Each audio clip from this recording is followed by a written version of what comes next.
We continue with our Gemara, our Yoma, chapter Yoma, page Ayin Daled Amud Aleph 74a.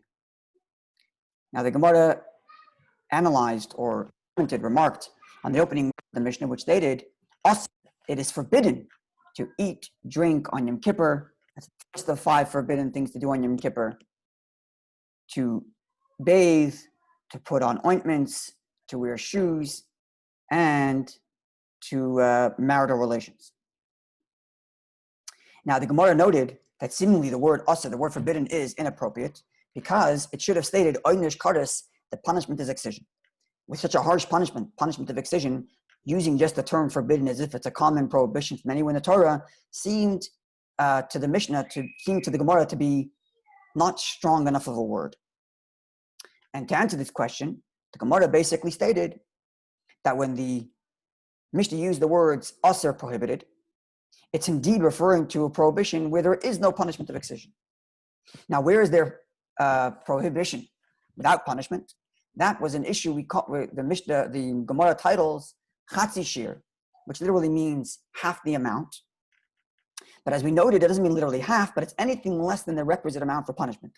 Because the Mishnah identified that in order to be liable for punishment, one needs to eat kaiseves, the amount of a large date on Yom Kippur. In order to be liable for drinking on Yom Kippur, liable for punishment, one needs to drink the amount of half their mouth, male lugmav, a cheek full, half the mouth. And therefore, says the Gemara, when the Mishnah uses the term asr, forbidden, it means to tell us that it's forbidden to eat and drink less than the amount of liability. And therefore, it's appropriate to use the word forbidden. Had the Mishnah been talking about eating the full amount and drinking the full amount, it would have not used the term for prohibited. It would have said this is an action for which one is liable for excision, for kares, oynish kares. And then we had a dispute, which we're going to get back to shortly, whether the prohibition to eat less than the requisite amount for punishment is a biblical prohibition, this was a Rabbi Yochanan's view, or is it a rabbinic prohibition, as was the view of Reish Lakish. But nonetheless, they both agree that it's prohibited to eat or drink even less than the amount required for punishment, and therefore the term asr, therefore the term prohibited is appropriate, even though if you were to eat or drink more, there would be punishment of excision. Now the Gemara challenges this very premise. This premise that when you use the word asr, when you use the word for forbidden, it's referring specifically to prohibition where there is no punishment of excision. That was the premise. And therefore we said the word prohibited is referring to someone who eats less than the requisite amount where there indeed is no punishment. Says the Gemara now challenges that very premise. So if you look at my pointer, we're here. Is it true that anywhere where Rashi takes out the word detani, are you testing that wherever there is punishment of excision, like tani asr, it's inappropriate to use the term forbidden? I'm going to bring you a Mishnah text, the Brisa, in which the Brisa uses the term asr, uses the term forbidden, even though it's specifically not talking about someone who's liable for excision. But Tanya, we learned the Mishnah text, which says like this: even though we stated that it's forbidden, the word forbidden, for all 5 of these items, eating, drinking, number 1, wearing leather shoes, marital relations, ointment, and washing, even though all of those are forbidden in Yom Kippur, we do not state that one is liable for excision, only for someone who eats and drinks on Yom Kippur.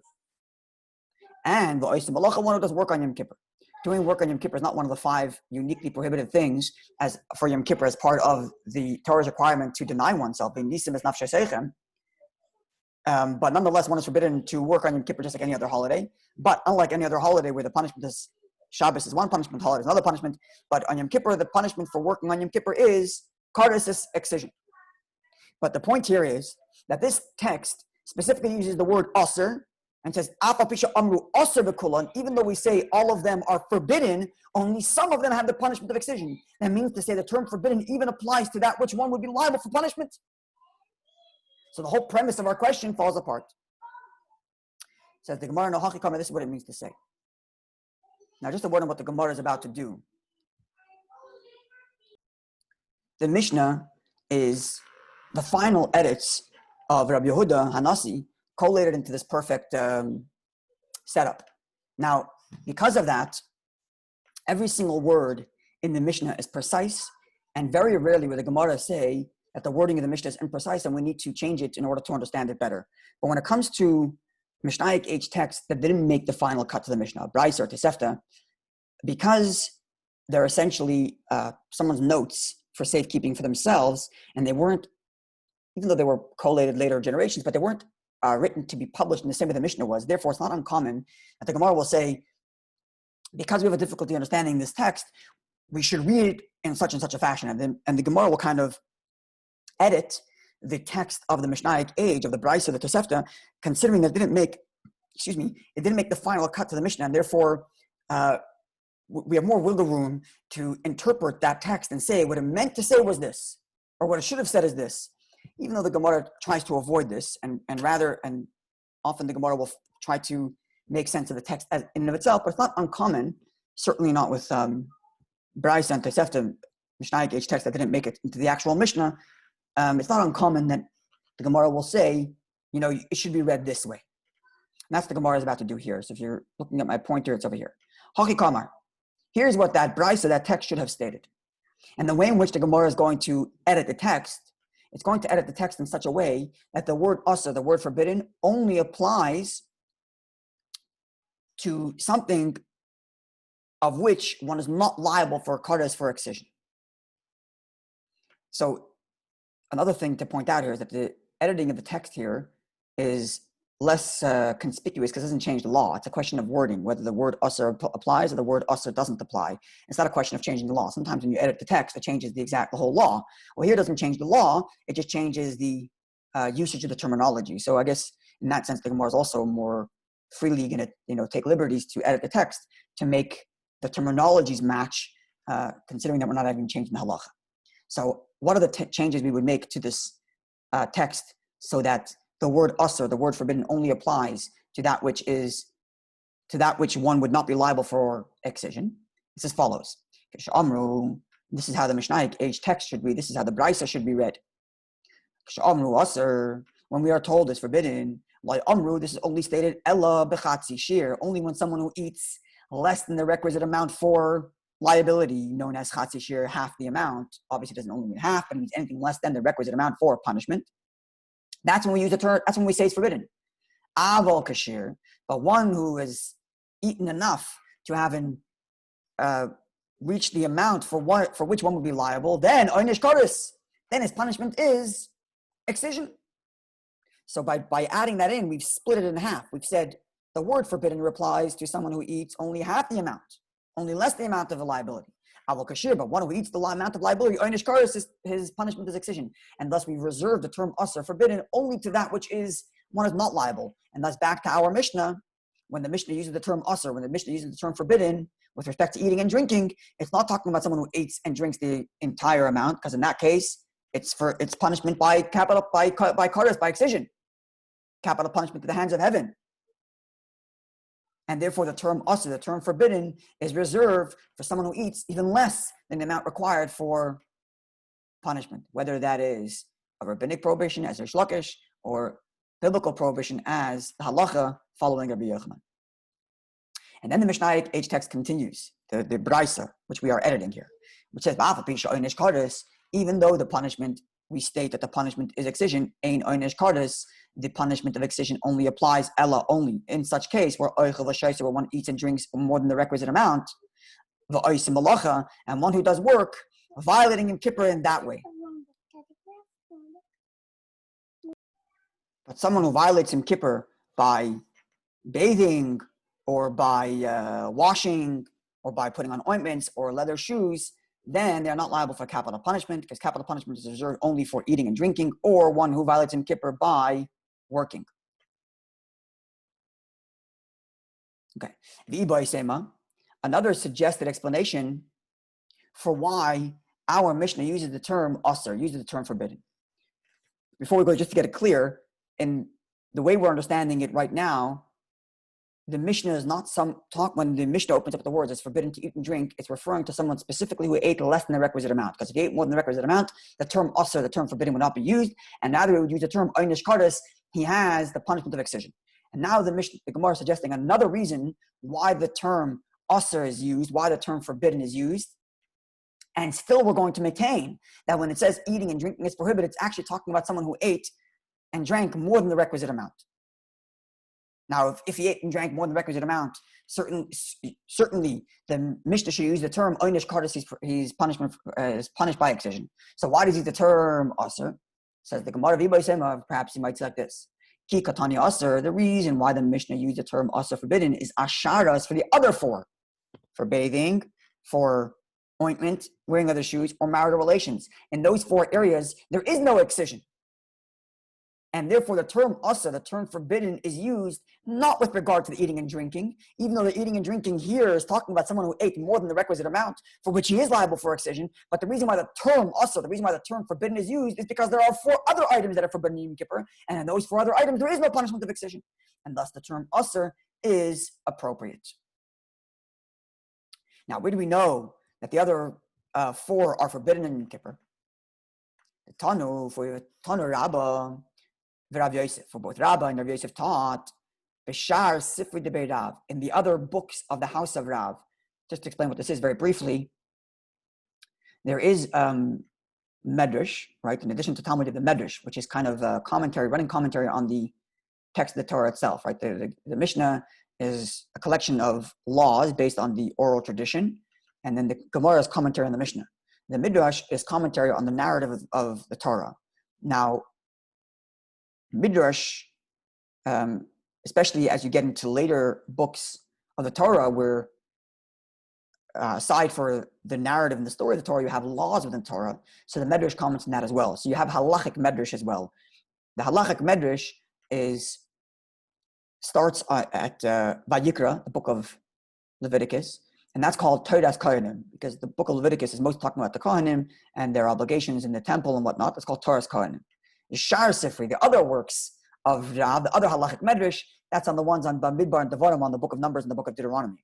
So it's known as the Sifri. It's halachic Medrash, where there, Sir Rabbi and Yosef taught in the Sifri, the other halachic Medrash of the house of Rav, where there it states, how do you know that it's forbidden on Yom Kippur to bathe, to put ointments, to put on shoes, leather shoes, and marital relations?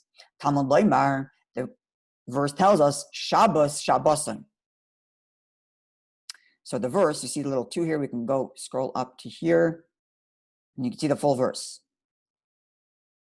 Shabbos, Shabbosan, hi lachem, rest of rest, it is for you. The nisim es nafshei sechem, and you shall deny yourself, literally inflict pain upon yourself, but deny yourself. Chukas olam, this is a law that will stay in perpetuity for Jews forever till this very day. So now, as Rashi explains for us below over here, that whenever the term rest is used, it's all in context. And therefore, in context here, where the verse is talking about self-denial, which on its most basic level means not eating and drinking, and therefore when it says to rest on top of the self of denying oneself, then the rest is related to more things that you have to stop doing to treat yourself. And thus we look at other items that aren't literally denying yourself, like the food is. It's not as essential to you, but nonetheless, these are things that you enjoy as an extension of eating and drinking, if you will, or an extension of that. And for an extension of denying yourself by eating and drinking, we expand that in the term Shabbos Shabbosan, that you shall rest. We expand on that which you are denying yourself and say you should deny yourself marital relations, bathing, ointments, and leather shoes. And therefore, because this term is not the original self-denial, which is eating and drinking, of which the Torah says elsewhere one is liable for excision. So we know at least that it's forbidden, but it's not part of the highest form of punishment of excision, which that is reserved exclusively in a verse elsewhere for one who eats and drinks on Yom Kippur and works, whereas as works in Yom Kippur, but as opposed to the other four, which are an extension of the word Shabbos Shabbosan, an extension of the words rest, which rest itself is only an extension of the contextual rest, which means rest from those things of taking care of yourself. And therefore, it's only an expansive word. So we know it's forbidden, but no excision. Test? Yeah. Just want to make sure the audio is still working. Okay. Now the Gemara gets to analyzing, gets back to a discussion between Rabbi Yochanan and Reish Lakish, whether or not one who eats less than the requisite amount, which constitutes a full eating, whether or not one is liable for that, biblically speaking, even though they both agree it's forbidden. Reish Lakish says it's forbidden rabbinically, and Rabbi Yochanan says it's forbidden biblically. And we're going to get to the dispute as to what's the underlying logic as to why one would say that biblically speaking it's prohibited versus why one would say that biblically speaking it's permissible to eat anything less than the requisite amount, and it's only a rabbinic issue. So it says the Gemara, Gufa. Gufa means literally the body, or the body of the text. Getting back to the text itself, you quoted earlier. Chatzi shir, someone who eats half of the amount of liability, half of the amount of a eating. Rabbi Yochanan says, Asim in Torah, it's forbidden biblically. Reish Lakish says, Mutim in Torah, it's biblically permissible, even though it's forbidden rabbinically. But here we're focusing on the biblical issue. Now, what's the logic? Rabbi Yochanan Amar Asim in Torah. Rabbi Yochanan says it's forbidden to eat something biblically, even though it's less than the requisite amount. Even the chazil tzrufi, because any little tiny drop you eat is chazil tzrufi means it could see itself out to be combined with other foods to make it to their amount. In other words, like this: Torah says don't eat something, but what it constitutes eating? Eating a crumb doesn't constitute eating. It has to be the minimum amount of like a meal, which the Gemara is going to identify later is the amount one needs to set at ease their body, even if they aren't fully full to the brim, but still their body isn't starving anymore. So there has to be like a minimal amount of eating before to be constitute as an actual eating. And therefore Rabbi Yochanan says, look, it's true he hasn't eaten the amount of eating, but every drop he eats is capable of combining with other more drops he eats to make the totality of an eating. In other words, like a person doesn't necessarily gobble the size of a keseves in one go. He takes one bite, and then another bite, and another bite, and another bite, and they all constitute to make his meal. And therefore, chazil is terufi, because each drop he eats is capable of being combined to a complete meal. Therefore, isura ka'achal, he is eating something that is forbidden, because this little amount could lead up to something which is a full eating, a full meal, if you will, a full minimal meal. That's Rabbi Yochanan's argument. Reish Lakish's argument is it's permissible biblically speaking. Why? Because the Torah says don't eat baleka, and so far right now you don't have a meal. You don't have any eating. You're just eating a crumb. It doesn't constitute as a eating. An eating is defined by being able to satisfy myself, and this isn't there. So here's two sides of the coin. Rabbi Yochanan says it's a question of like the potentiality. This is one way of understanding this dispute. The potentiality. Every time I eat a tiny drop of food, potentially speaking, this little piece of food can become part of what's going to be a full meal if I just keep on eating. And thus, right from the start, it's forbidden because you're already at the beginning point of your eventual meal, even though you haven't made it to the end yet. Whereas the Shlokish says, no, if you haven't made it to the end and you haven't eaten, when you make it to the end, okay, fine, now you eat. Now you ate. Until you reach there, you haven't eaten yet. So the potential for it, not good enough to make it forbidden. This is one way of understanding it. Deeper still, and this is something we mentioned in our first class, this comes from the Rogachover, just follows. Rabbi Yochanan says like this: when the Torah says a certain amount is required to be constituted as an eating, that amount itself is only the composition of many, many smaller amounts. Whereas Reish Lakish says the amount Torah defines and says this is forbidden, it's not the composition of a bunch of tiny particles. No, it is a singular essential amount, and anything less than that is not the amount.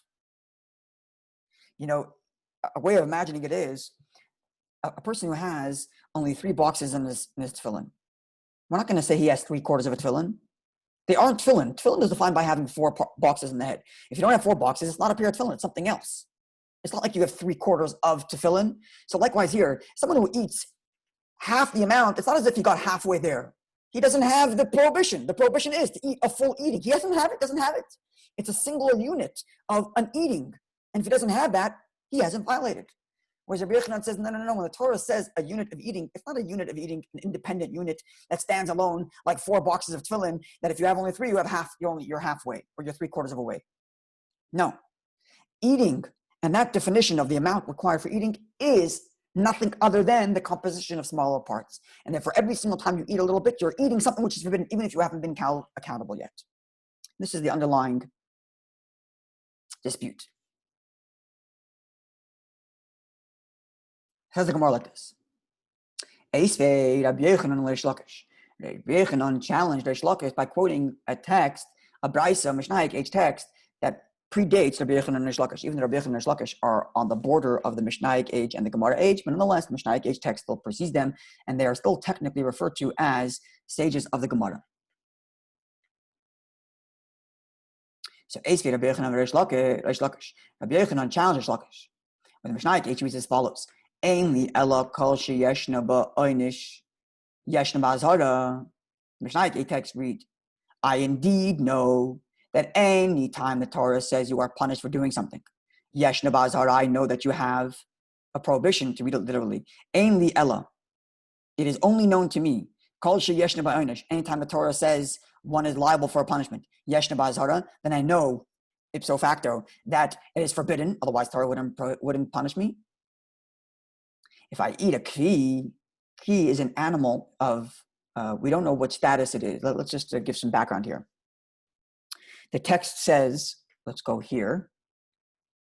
The text reads as follows. This is Leviticus chapter 7, verse 22, 23, 24, and 25. God spoke to Moshe saying, Darba b'nei Yisrael, speak to the Jewish people, Lemar saying as follows. Kol chelev shor v'cheves be'ez le'sechelu. You should not eat the fat of ox, sheep, or goat. It's not all the fat. There's only certain fat. That's not our discussion here. Fat of the animal that died,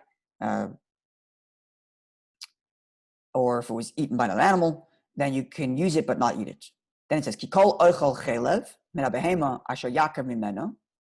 and anyone who eats fat of an animal which was used for an offering, then that person is liable for excision, will be cut off from his kin, will be cut off from the people. That's referring to excision, this einish kardas. Okay. So it's specifically, as you see here, kol chelev shor v'chesev ve'ez, only referring to ox, sheep, and goat.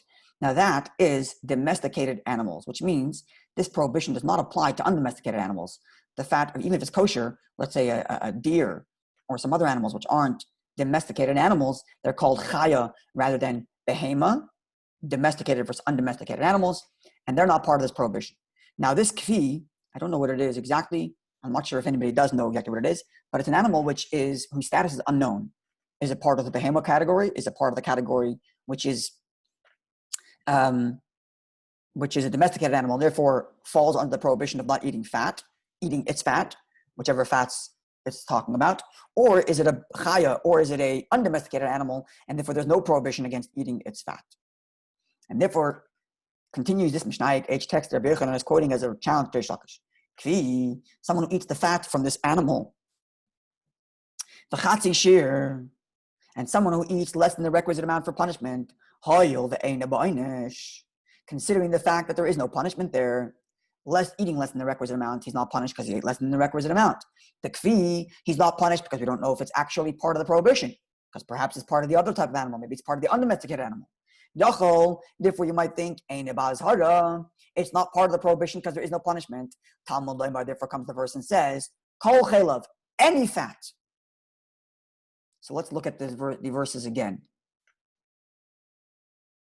In verse 25, it says, ki kol oichel, for anyone who eats fat. Now the word kol, all, is referring to oichel, eating. That would mean only if you ate the requisite amount defined as an eating, as a meal. But in verse 23, it says, kol chelev, any fat. Not kol oichel chelev, anyone who eats fat, but any fat. Which means even if it doesn't constitute the amount of eating, and even if you don't know if it's technical behemoth, a technical domesticated animal or not. And therefore, going back to the Gemara here, therefore, this Mishnah H text says, because the verse says, Kol, Talmud Omer, Kol Chelev, any fat. Therefore, any fat is forbidden.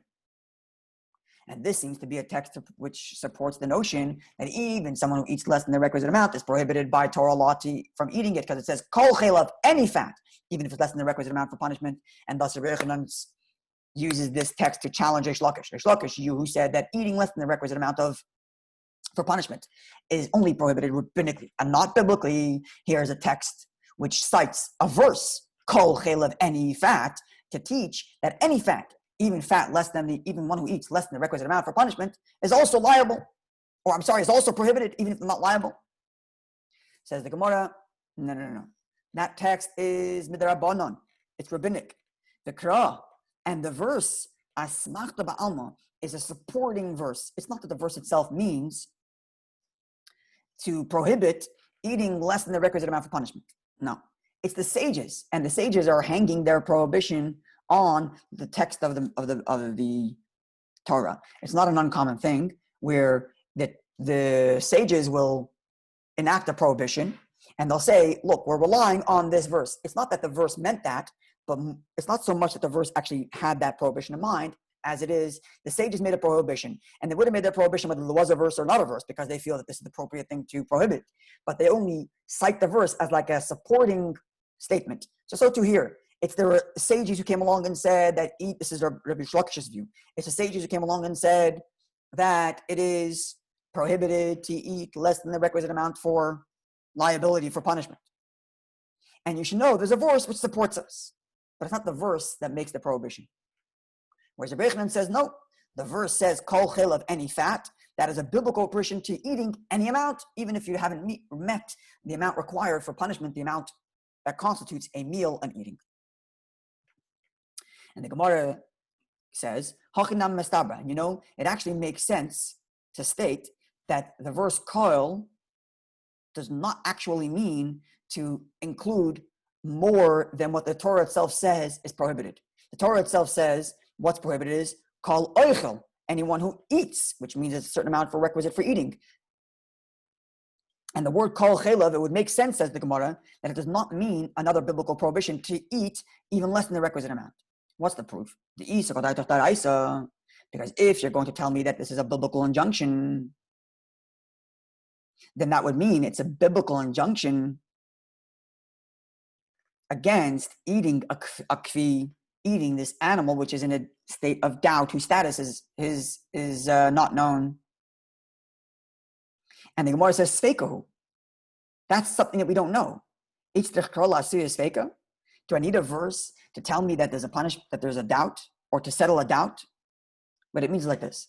The Mishnah H text that Rabbi Yochanan cited over here, I don't know if you can see my pointer, but here, the Mishnah H text said that the word kol, that this word all fat, comes to include two things. Number one, eating less than the requisite amount for punishment. Number one. Number two, it comes to tell you that even a kfi, even this animal whose status is in doubt, is also prohibited from eating.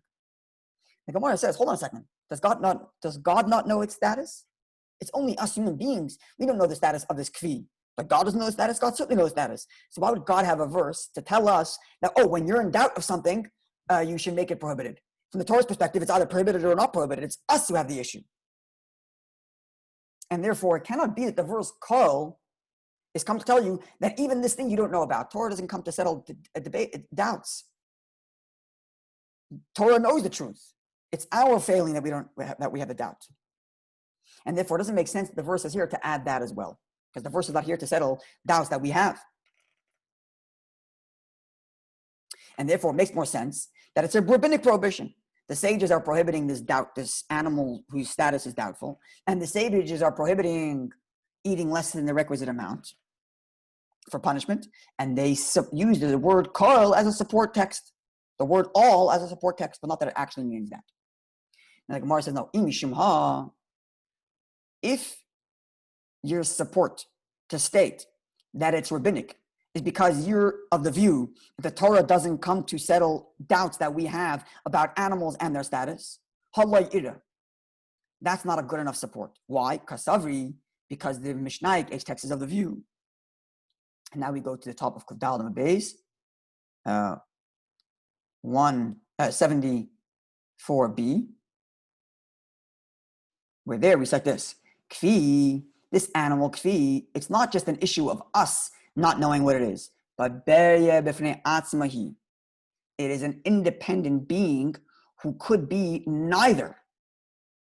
It's not just that we don't know what this animal is. Either it's a behemoth, it's a domesticated animal, and therefore it's part of the prohibition, or it's an undomesticated animal, it's not part of the prohibition. No, kfi is a berye b'fnei atzmahi. Kfi is an independent being who can, in and of itself, be one of the two. It's not like we don't know which one it is, but God knows which one it is. God made it as such that it's a third entity, which is neither of these two. And that is why Torah comes and says, oh, you know that animal called kfi, of which I created it in such a way that it's neither a behemoth, it's neither here nor there. That animal is also part of the prohibition. And therefore it is a biblical prohibition. It's not an issue of settling a doubt because we don't know where it is. But rather it's an issue of informing us that this animal, which God created to be in between these two, not because it's a doubt, but because that's where it is. It's a third entity that is halfway here and halfway there, comes Torah and says, oh, that also belongs in the prohibition. And indeed, this has to be the case. Because if you're not of this view, if you think that God knows what it is, but it's just we who have a doubt,